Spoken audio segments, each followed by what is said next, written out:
Bom dia, paz do Senhor, como vocês estão, como tem passado? Hoje foi o dia que o Senhor fez, vamos nos alegrar nele. Hoje nós vamos continuar lendo o livro de Apocalipse.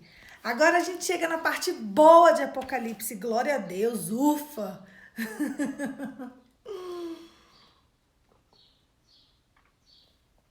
Até que enfim, hein? Chegamos na parte boa, bom dia! Até que enfim. Vamos lá, vamos começar? Apocalipse, capítulo 19. Pra vocês terem ideia, o início de Apocalipse, capítulo 19, o nome dele é Aleluia. É porque é muito bom, é muito bom. Agora a gente vai entrar na reta final de Apocalipse mesmo. Capítulo 19, 20, 21 e 22. Passa rápido, né? Nós mergulhamos neste universo de Apocalipse e a gente viu que não é um bicho de 7 cabeças para aqueles que estão em Cristo, né? Mas vamos lá, vamos começar. Apocalipse, capítulo 19. A paz do Senhor, queridos. Aleluia! Depois disso, ouvi no céu algo semelhante à voz de uma grande multidão que exclamava: Aleluia! A salvação, a glória e o poder pertencem ao nosso Deus, pois os verdadeiros e justos são seus juízos. Ele condenou a grande prostituta que corrompia a terra com a sua prostituição. Ele cobrou dela o sangue dos seus servos. E mais uma vez a multidão exclamou: Aleluia! A fumaça que dela vem sobe para todo sempre. Os 24 anciãos e os 4 seres viventes prostraram-se e adoraram-se a Deus, que estava sentado no trono, e exclamaram: Amém, aleluia. Então veio do trono uma voz conclamando: Louvem o nosso Deus, todos vocês, os seus servos, que temem tanto os pequenos como os grandes. Então ouvi os semelhantes aos sons de uma grande multidão, como o estrondo de muitas águas e fortes que bradavam: Aleluia! Pois reina o Senhor nosso Deus Todo-Poderoso. Regozijemo-nos, vamos nos alegrar e dar glória, pois chegou a hora do casamento do Cordeiro, e a sua noiva já se aprontou para vestir-se, e foi-lhe dado linho fino, brilhante e puro. O linho fino são o linho fino são os atos justos dos santos. E o anjo me disse: Escreva: Felizes os convidados para o banquete do casamento do Cordeiro. E acrescentou: Essas são as palavras verdadeiras de Deus. Então eu caí nos seus pés para adorá-lo. Então ele me disse: Não faça isso, sou servo como você e os seus irmãos que mantêm fiéis ao testemunho de Jesus. Adore a Deus, o testemunho de Jesus é o espírito da profecia. O cavaleiro e o cavalo branco. Vi os céus abertos diante de mim, um cavalo branco cujo cavaleiro se chama Fiel e Verdadeiro. Ele julga e guerreia com justiça. Os seus olhos são como chamas de fogo e em sua cabeça há muitas coroas, em um nome que só ele conhece e ninguém mais. Está vestido com manto tingido de sangue e o seu nome é Palavra de Deus. O exército dos céus seguiam vestido de linho fino, branco e puro, montado em cavalos brancos. Da sua boca sai uma espada afiada, com a qual ferirá as nações. Ele as governará com cetro de ferro. Ele pisará o largar e o vinho do furor da ira de Todo-Poderoso. Em seu manto, em sua coxa, está escrito este nome: Rei dos Reis, Senhor dos Senhores. Vi um anjo que estava em pé no sol e que clamava em alta voz, e todas as aves que voavam no meio do céu: Venham e reúnam-se para o grande banquete de Deus, para comerem carne de reis, generais e poderosos, carne de cavalo dos seus cavaleiros, carne de todos livres, escravos, pequenos e grandes. Vi então a besta, os reis da terra e os seus exércitos reunidos para guerrearem contra aquele que está montado no cavalo e contra o seu exército. Mas a besta foi presa, e com ela o falso profeta que havia realizado sinais milagrosos em nome dela, os quais haviam enganado os que receberam a marca da besta e adoraram a imagem dela. Os dois foram lançados vivos no lago de fogo que arde com enxofre. E os demais foram mortos com espada e que saía da boca daquele que é montado no cavalo. E todas as aves se fartaram com a carne deles. Uau! Uau! O inferno se levanta, mas não adianta. A vitória é do povo de Deus.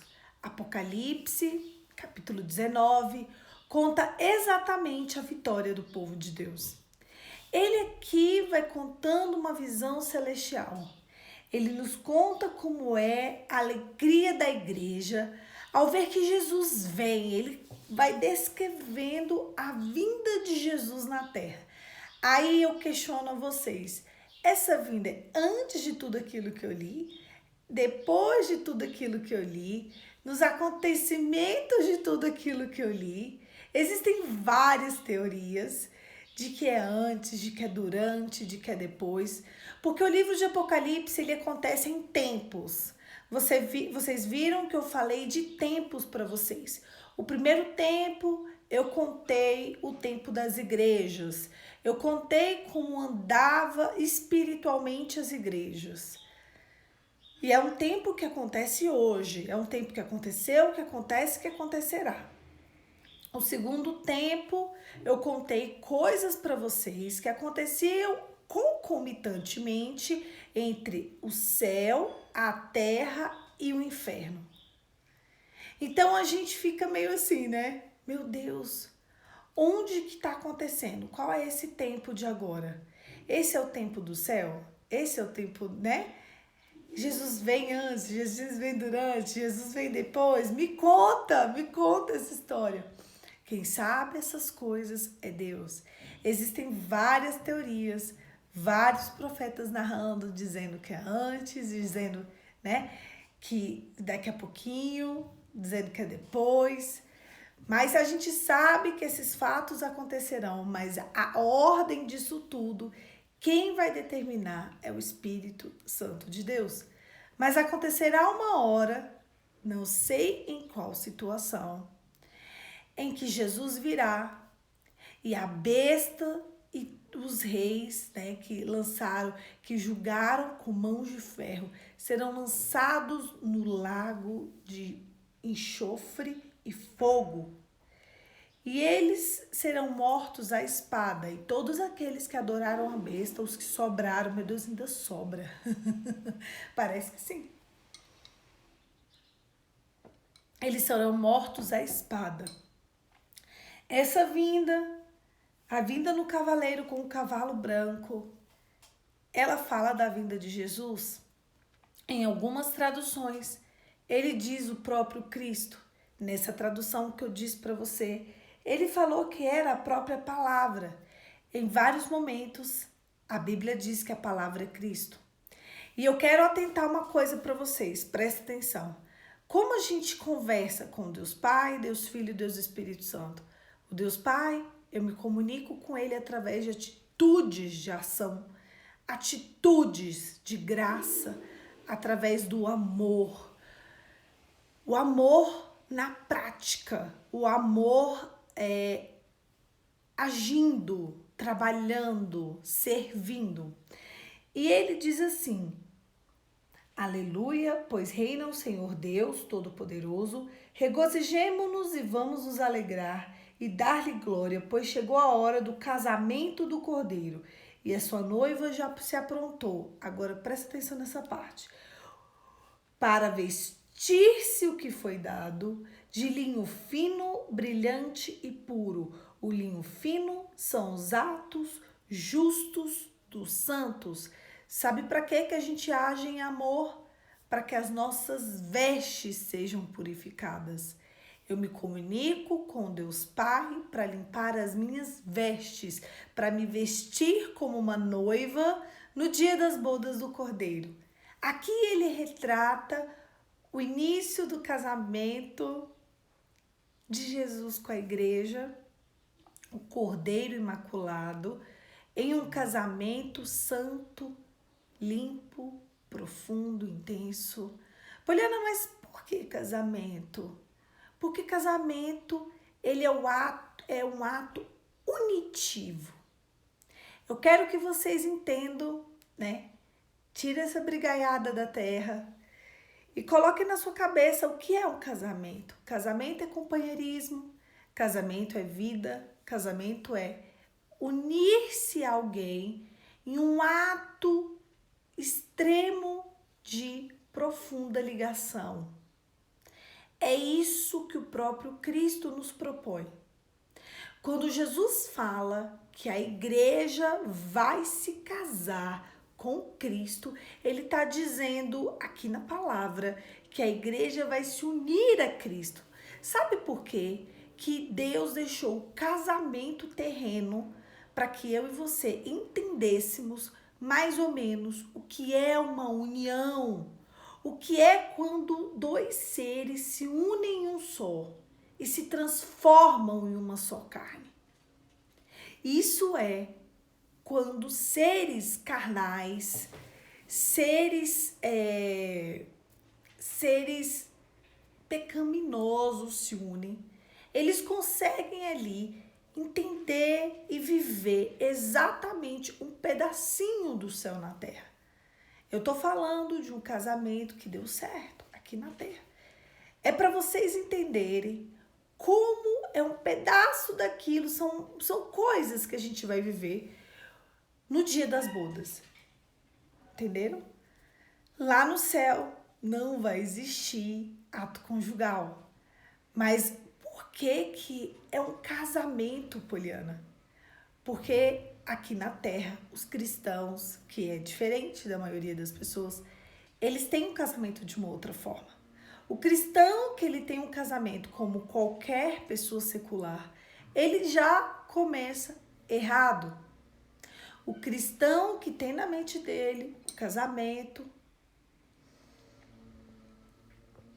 como um ato, como um contrato, como alguém que se der errado separa, é alguém que já está dizendo ao próprio Cristo, Cristo, se der errado, eu não quero as bodas do Cordeiro.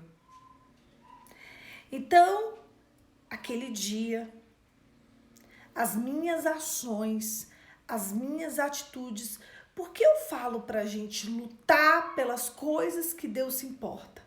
Porque as minhas ações, as minhas atitudes, os meus atos de justiça, eles vão compor a minha roupa. A minha vestimenta será composta dos meus atos de justiça e de amor. Porque todas as vezes em que eu me ajo, né? Em que eu tenho uma ação, eu me aproximo do Deus Pai. Me aproximando do Deus Pai, eu tenho uma atitude de amor. Aquela atitude vai tecer a minha roupa. Entenderam? Aqui na Terra, como é que se faz uma roupa? Sei lá, eu quero ir na costureira, então eu vou numa loja, eu compro um tecido e ali ela costura o tecido. Às vezes ela tem que dar pontos no meu corpo, ela tem que dar assim uma apertada, ela dá uma ajustada daqui, uma ajustada dali. Então aquela roupa serviu certinho para mim. Não é assim? Quando a gente vai, a roupa que o santo vai vestir no dia das bodas do Cordeiro, os santos são aqueles que agiram em amor e que foram até o fim. Eles vão vestir atos. Isso que é composto o linho do céu. Por isso que você precisa ir até o fim. Porque se você desistir no meio do caminho daquilo que é importante para Deus, como será as suas vestes? Poliana, eu sei que é importante para Deus tal coisa, mas eu não quero. Querido, eu não sei como fica a sua roupa, porque uma noiva não se casa sem roupa. Pode uma noiva casar-se com um noivo sem roupa? Vocês já viram uma noiva entrar nas bodas, na festa, no altar, sem roupa? Sem estar apropriada? Eu nunca vi. Naquele dia, a noiva que entra é a noiva que se vestiu com atos de justiça. Quais são os atos? Aquilo que importa para o teu Deus. Então, a tua atitude está integralmente ligada à adoração a Deus. Existem mulheres que viram para mim e falam assim: Poliana, mas tal pessoa que tinha que estar fazendo tal coisa por mim. E eu falo: ignora, toma isso e faz. Porque o dia que chegar nas bodas do Cordeiro, isso lhe será imputado por justiça. Quando você agir em prol do reino, mesmo que não era para você agir, mesmo que era para outra pessoa estar agindo e não você, mesmo que o Senhor vai lhe imputar isso por justiça. São as suas atitudes. Como eu me relaciono com Deus Espírito Santo? Através das suas orações, súplicas, louvores, adorações, através do perdão. Tudo isso faz você se aproximar do Espírito Santo, através de cura, através das suas palavras. Tudo isso te faz aproximar do Deus Espírito Santo toda vez que você ora. Então, se você não ora, você não é íntima nem próxima do Espírito Santo. E como eu vou me aproximar do Cordeiro? A única forma, o único jeito que se tem de aproximar de Jesus, que é o Cristo ressurreto, é com a palavra de Deus. Mais nada. Ponto final e acabou. Não existe outra saída. Nós precisamos aprender e entender que Jesus é a palavra. Se você não conhece as Escrituras, como você vai se casar com o Cordeiro? Como você vai viver uma história de amor pela eternidade com o Cordeiro? Porque veja bem, o ato da noiva, que são os adoradores, se unir-se ao Cordeiro, que é o Cordeiro santo, puro, limpo, imaculado, é um ato unitivo, representado pelo casamento da terra. Por isso que Deus permitiu que tivéssemos relações conjugais, para que a gente entendesse mais ou menos o que era a união. E é isso o que a igreja vai se tornar em Cristo. Ali naquela hora, no dia das bodas, a igreja e Cristo será um só. Por isso que quando eu digo para vocês, queridos, vocês que são casados, não busque viver os prazeres deste mundo. O casamento para um cristão, ele é muito maior, ele é muito mais intenso, ele é muito mais denso, ele é muito mais profundo, ele é muito mais sério. O ato conjugal para um casal cristão, ele tem duas funções. Primeiro, procriativa, e a segunda, e sempre unitiva. O ato conjugal de um cristão não termina com o ápice do prazer. O ato conjugal de uma pessoa secular, ela termina com o ápice do prazer. Se você termina sua relação conjugal com o ápice do prazer, tá errado. O ato conjugal de um cristão, ele serve como uma união de dois corpos. Ali une-se corpo, alma e espírito. Por isso que eu digo a vocês sempre que um ato conjugal é sempre necessariamente uma adoração. Existe uma adoração especificamente ligada ao ato conjugal, e uma idolatria especificamente ligada ao ato conjugal. A forma em que você se deita vai determinar o que você está fazendo ali. Por isso, tenha legitimidade diante de Deus e diante dos homens. Não tem como um povo de Deus ir para o altar de um leito, porque todo leito é um altar, sem orar, jejuar, consagrar. Ali você não vai ouvir louvores, ali você não vai fazer oração na hora, mas antes, mas depois. Ali é uma oferta, ali é o ato de ofertar, é o ato de entrega, é o ato de selar a união de duas pessoas, através de uma união que eles vão entender o que vai acontecer em Apocalipse 19. O ato de um casamento, ele precisava ser passado e repassado por Apocalipse 19.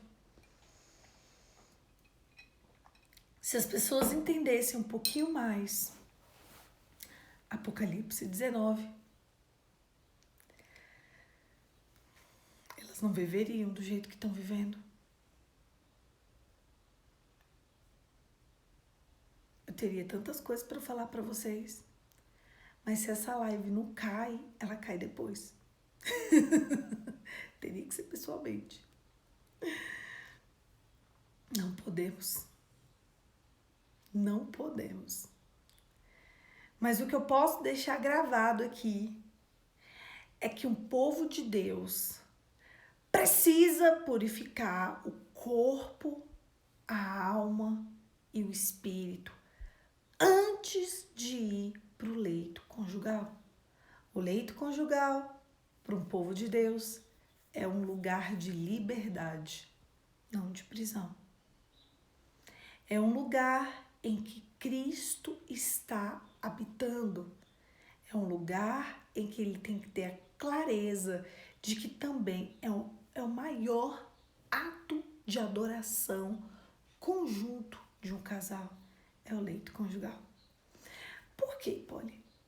Porque é exatamente uma união de corpo, alma e espírito que vai acontecer no dia de Apocalipse 19. O dia em que a noiva se une ao noivo. O verdadeiro noivo. Então, a gente segue com Jesus vindo para a terra, botando para quebrar.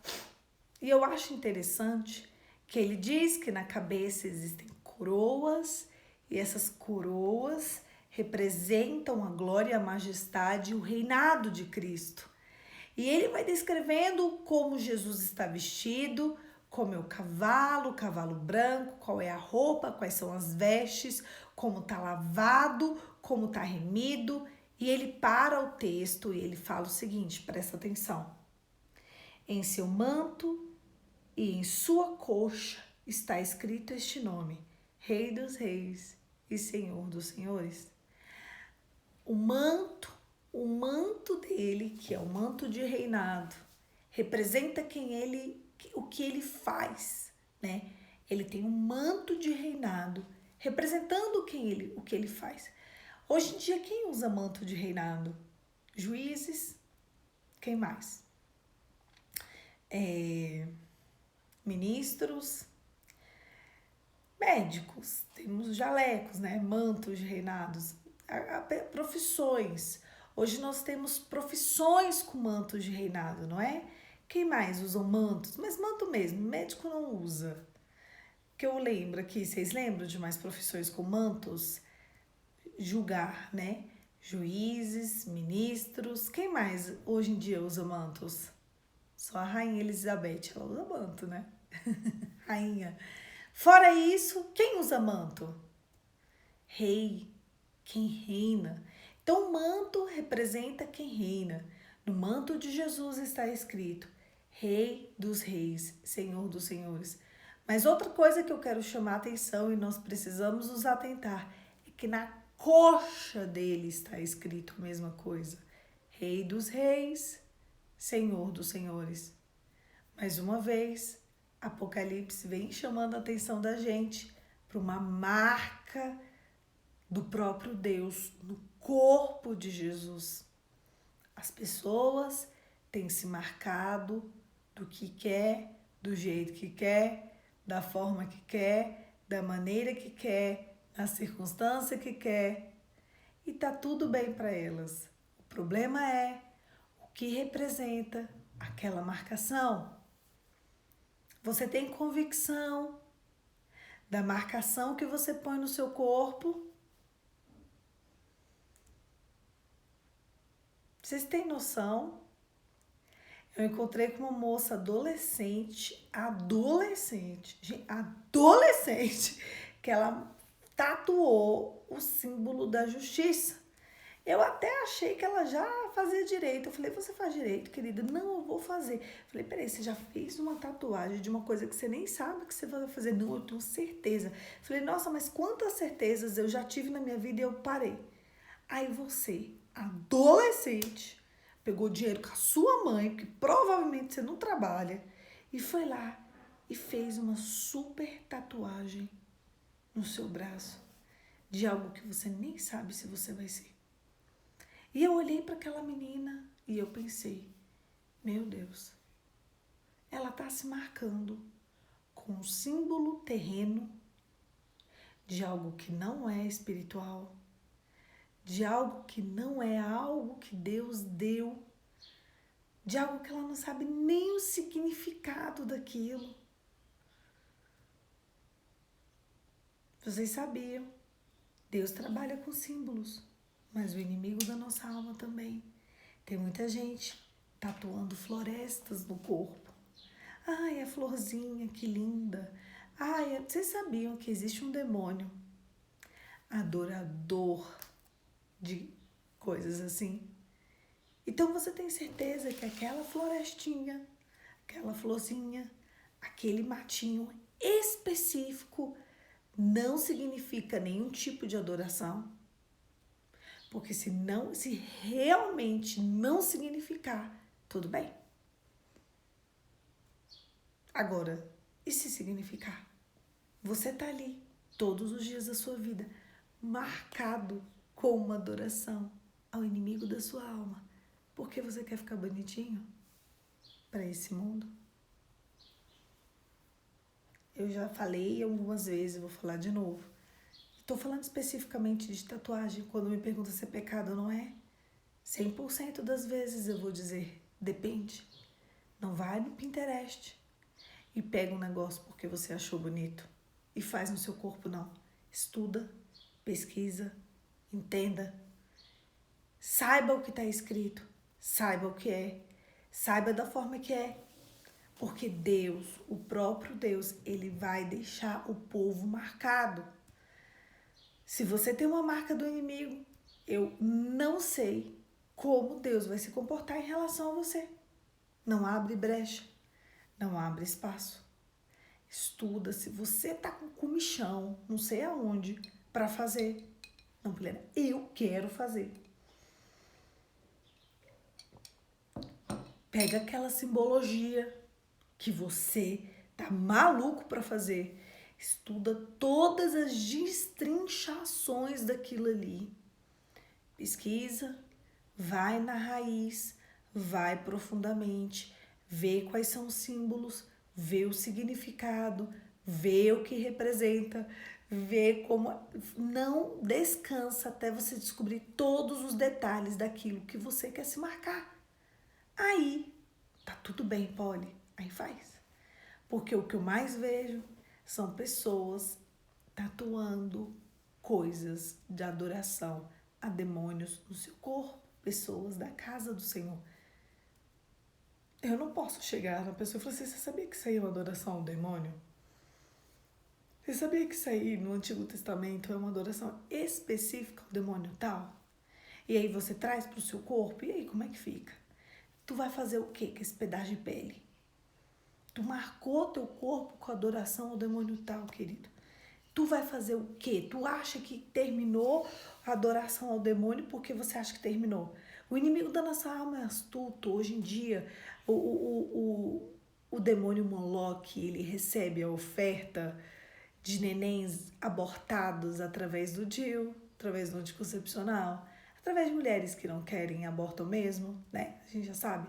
Ele recebe, alguns demônios recebem através disso, de marcas tatuadas. Gente, é tanta coisa. A gente precisa ter os nossos passos intencionais.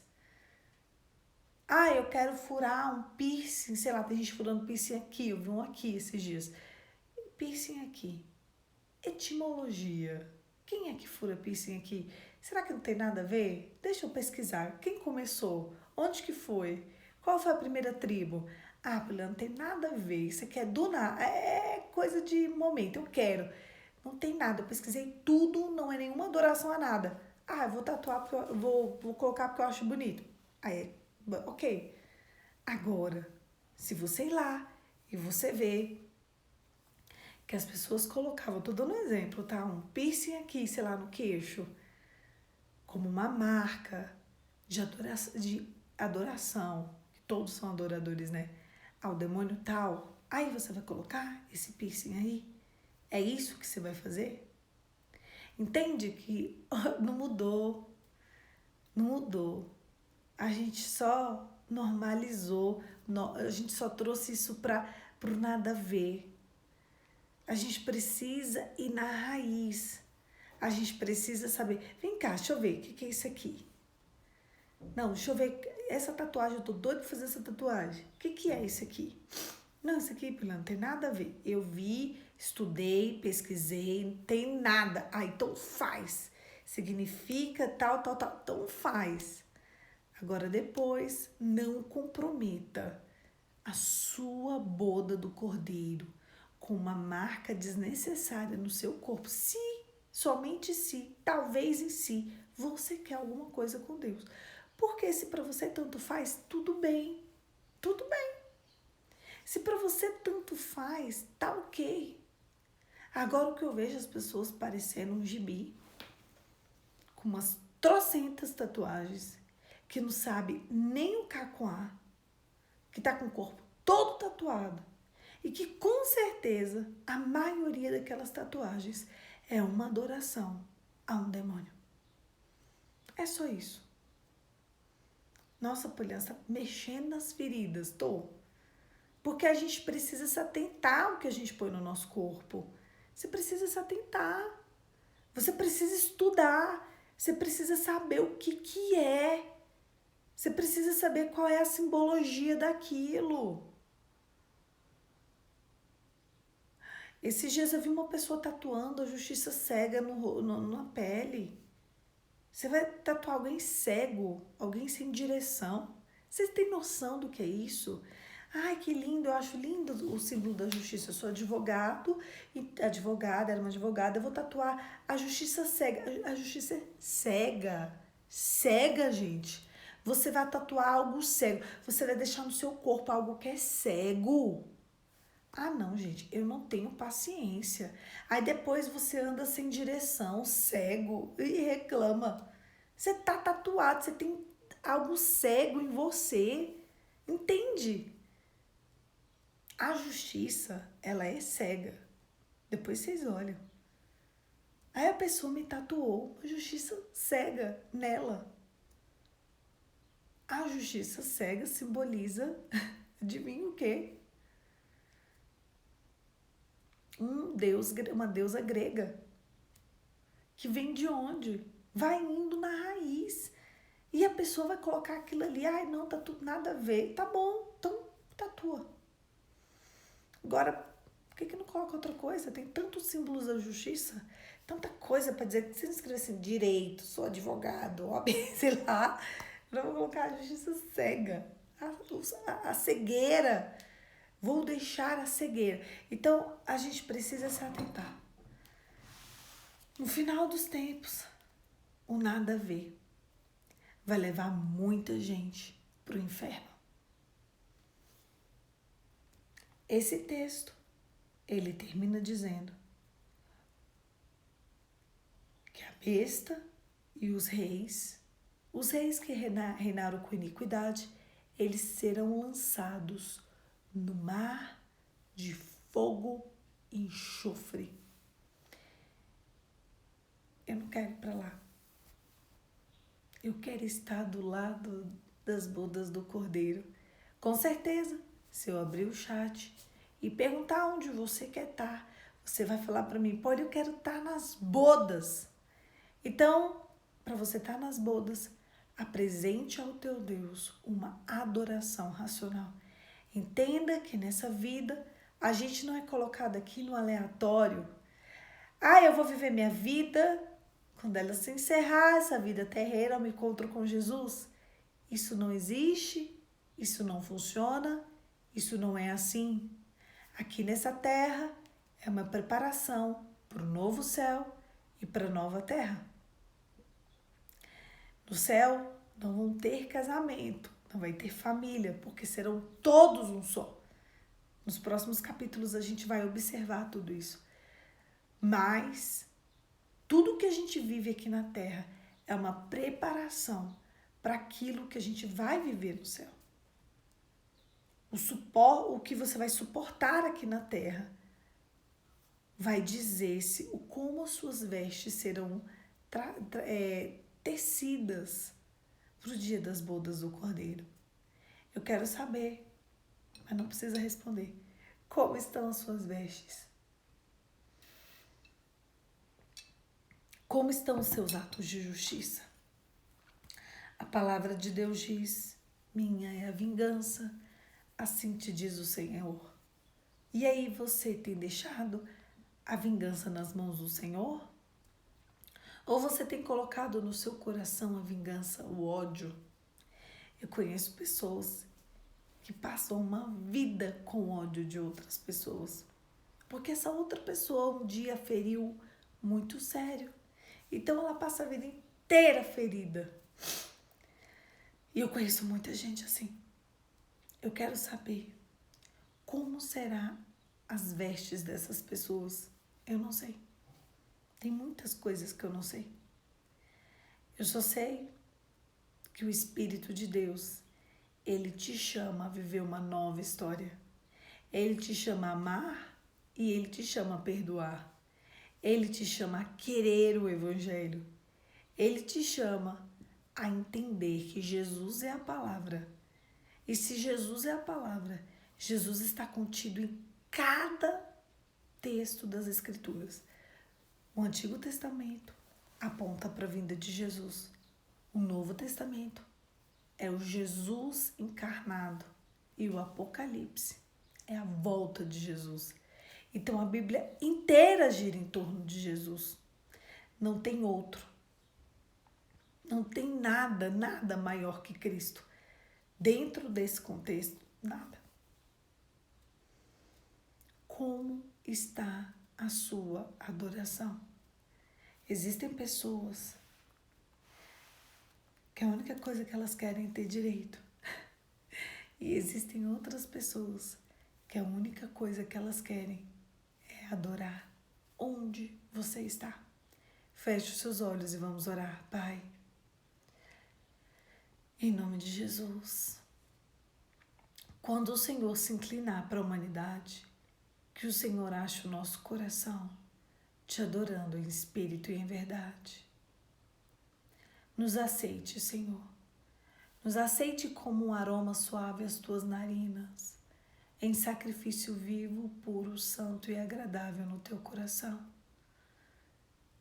Senhor, que quando o Senhor olhar para o teu povo, que o Senhor ache o nosso coração te adorando em espírito e em verdade. Nós queremos estar contigo no dia das bodas do Cordeiro, ceiar contigo e sermos pertencentes ao teu reino, em nome de Jesus. Amém. Amém, queridos. Eu tenho certeza absoluta que se eu te der a chance de escolher agora, você vai querer estar com Jesus no dia das bodas do Cordeiro. E o que vai fazer você ir para lá é o tamanho da sua adoração.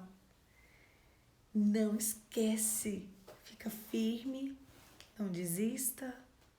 O perdão é a arma do sucesso. O amor te leva para lá.